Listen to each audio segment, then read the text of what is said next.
चाहिए। इस कथा में हम आपको बताएंगे कि जब युगों का अंत होता है तब क्या होता है और कौन से देवता इस मास में प्राणी की परीक्षा लेते हैं कि कौन सा प्राणी धर्म कार्य करता है और कौन सा प्राणी धर्म कार्य नहीं करता। इसी कार्यों के अनुसार वे हमें दुख या सुख प्रदान करते हैं। जिस प्रकार परीक्षा लेने पर हमें अंक प्राप्त होते हैं, ठीक उसी तरह हम जो कर्म करते हैं हमें वही फल प्राप्त होता है। इसलिए वैशाख मास की कथा भी अवश्य सुननी चाहिए और साथ ही साथ हमें वैशाख मास में ब्रह्मचर्य का पालन करना चाहिए, नित्य स्नान करना चाहिए और भगवान विष्णु का नाम जपना चाहिए। आइए अब मैं आपको 5वें अध्याय की कथा सुनाती हूँ।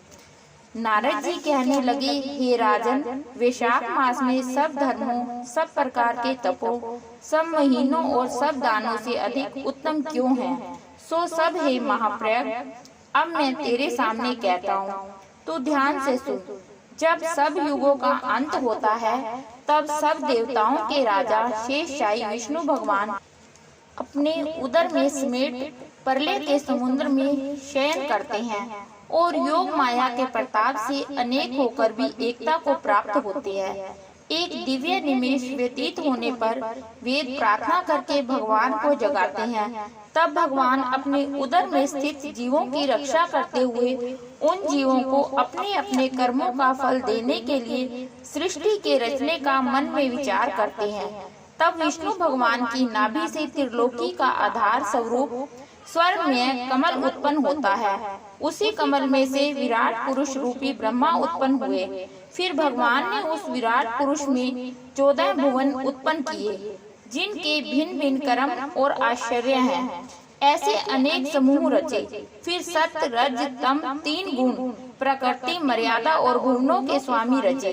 तत्पश्चात वर्णाश्रम के विभाग कर धर्म की कल्पना करते हुए चारों वेद, तंत्र, स्मृति, पुराण तथा इतिहास रचकर धर्म की रक्षा के निमित्त अनेक ऋषि प्रकट किए।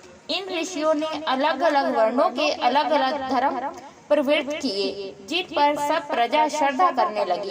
प्रजा अपने अपने आश्रम उचित धर्मों में लगी हुई है या नहीं, यह देखने के लिए साक्षात अविनाशी सर्वांत अंतर्यामी भगवान चिंता करने लगे। यह वर्षा काल मैंने निर्माण किया।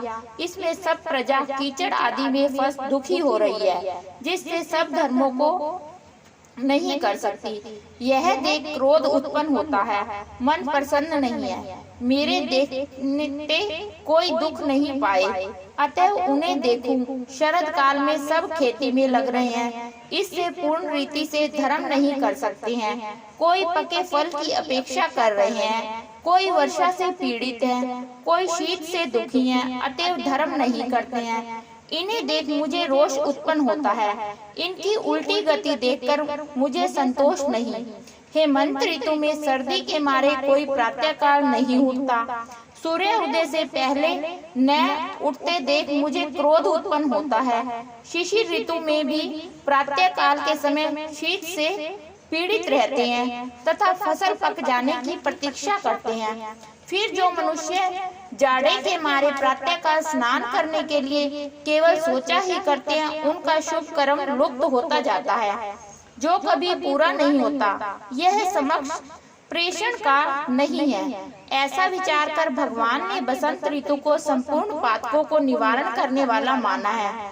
यह ऋतु स्नान, दान, यज्ञ, क्रिया, भोग और सब प्रकार के धर्मों का साधन करने के लिए बड़ी अनुकूल है।